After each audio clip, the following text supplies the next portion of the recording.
Hi guys, how are you? This is Lois. Welcome back to my channel. I am a regulated Canadian immigration consultant and I'm based in Calgary, Alberta. I just have to say I am regulated for Canada only because this video is not about Canadian immigration.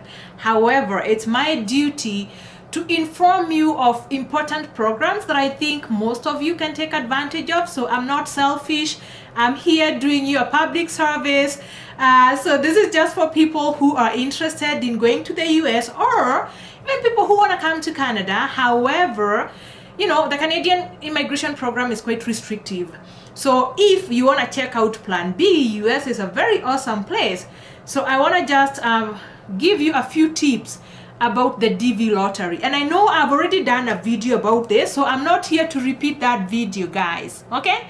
I'm not here to repeat that video. I'm here to remind you that you should be applying for the DV lottery. Yeah? Some of you maybe have not heard about it. So it's 1 week away. The deadline is 1 week away. You have until November 8th to apply for the DV lottery. That is DV 2024. That is the program that is commonly known as the US Green Card. Okay, people? And I'm going to attach the video about how to apply and where I've walked you through the process and the requirements. So I'm going to attach it in the description part of this video. But I am here because I've had so many questions, and in the line of applying for people where we were doing there are people who reached out to us and we did applications for them. So we found a few nuances and a few pain points that I wanted to highlight for you here, just in case you want to do it for yourself. You know exactly what you are getting yourself into and how you should do these things. Okay, guys?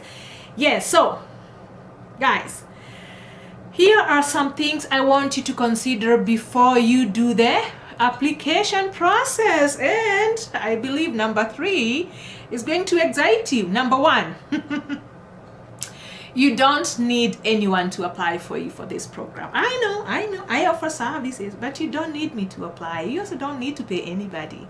You can actually do this application on your own. Okay, it's not super complicated, but if you want somebody's help, if you want our help, please reach out to us. You can always send me an email and I'll tell you about our fees. Okay, of course, it's at a fee. Come on, okay?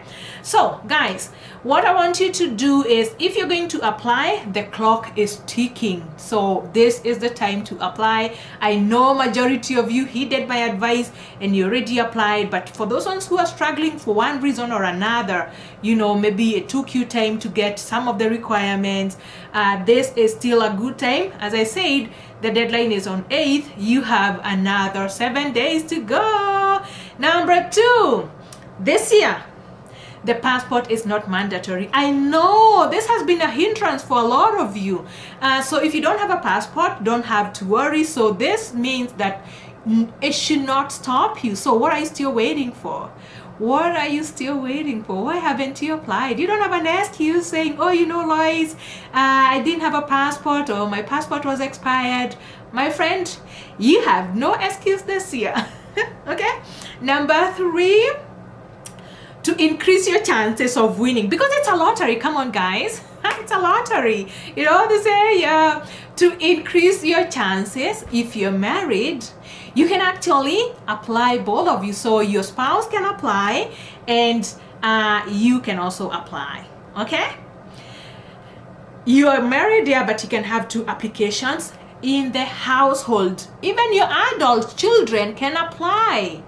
But make sure don't have more than 1 application per person. So it's not me to do 2 applications, but my husband can apply, I can apply, my children can apply because they are adults. Okay, guys?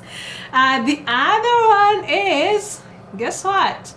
You just need at least a high school diploma or certificate. That's the minimum requirement for education. And the other one, the best, the way you always ask me, what's the age limit for Canada? There's no age limit for this one. So whether you're 60, 70, my friend, get applying, okay? The other one, if someone applies for you, so if you hire me to apply for you or you hire somebody, please make sure you hire credible people. Make sure that they give you the reference number. Don't let anybody retain that number for you. You need to get that reference number because you will be needing it in May 2023 to check for the results on the government website. Guys, I know there's some background noise. It's the heating. Come on. It's already snowing in Calgary, so our homes are heating. So that is the heater, and there isn't much that I can do about it. So forgive me on that, okay? The other one, number 7, which is really, really important, the digital picture specifications are the ones that make most applications fail. Can you imagine? You meet everything else, but then it failed because of the digital picture. That is the size, passport size picture. So this passport size should be a square photo, 2 by 2 or 600 by 600 pixels on a white background, okay? No glasses, no earrings, ears must be fully visible. Don't do with this kind of hair that I got. So make sure that your ears are visible. Only if you have like a small nose tab that doesn't alter your appearance, that's the only time it could be there. But I tell people, come on, you know, you can always remove that nose tab for 2 seconds. You take a picture and then you return it back, okay? Number 8, this is for people who are separated. Okay, if you're separated, you're still married. Okay, yeah, just know that if you're separated, you're still married. So if you have full custody of your children, you can apply as separated. If you're separated and not divorced, please include your spouse even if you're not tagging them along with you. This is just in case you know, you have kids and you have shared custody. The thing is, if the kids with the spouse have the spouse's name on their birth certificate, you will definitely need a travel consent for you to be able to travel with the kids to the US, okay? Single parents, where are you? You know, this question was asked so many times. Single people can apply, yes. Single parents can apply. If the father's name is on the birth certificate, you will need to show that either you have full custody or you have consent to travel with the kids, okay? And yes, even single people can apply. Then include all your children. My people, oh my God, if I tell you how many times I have seen this. Include your children, your stepchildren, your adopted children, and all your children under 21 years in your application.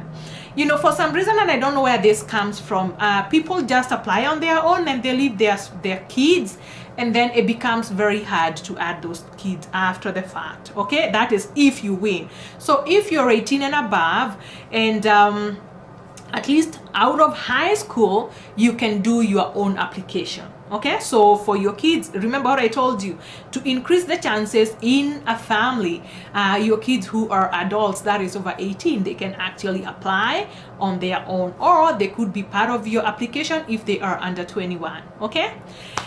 Now, unfortunately, in this kind of an application, you cannot include your siblings or your siblings' children in your application unless you have legally adopted them, okay? Now, the other one, please do not lie in your application. I tell people every time you're dealing with immigration, be careful about lying, because if you lie, you're going to be caught with misrepresentation. So if you lie about something and then you win, and then they discover that you lied, you'll be caught with a misrep. Being caught with a misrep is very dangerous because it doesn't just deter you from going to that country, it actually deters you from going to other countries. It's not a good record to have, so avoid being caught with misreps, okay? The other one is, please ensure that you put only one application per person to avoid being caught with fraud. You know, putting in 2 applications equals to fraud, my friend, okay? Last but not least, if you win, and I'm praying that you win, my friend, if you win, you will need someone to host you in the US. They need people who can agree to share their information with you. So you will need someone to know someone in the US and ask them to be your host. When you get to the US, that person needs to share their address and their information. Otherwise, if you don't have a host, even if you win, you're going to be disqualified. So this is a time you need to be very proactive, start reaching out to your cousins and your long lost schoolmates and friends, and connect, get some get some relationships going, just in case you win, because you will need someone to host you before May 2023 when the results come out. Now, while I go, please remember the results will be out next year in May. And I'm telling you, May is not far. It's just a few months away. And please have your reference number and be ready to check on the website when the results come out. And I wish you nothing but the best. Okay? Like and share this video. If you haven't subscribed, this is the last thing I'm gonna do about US. I'm back to doing my Canadian immigration stuff. So if you need to immigrate to Canada, if you want to know about how to immigrate to Canada, please reach out to me. My website is www.mileleimmigrationservices.ca. Bye now.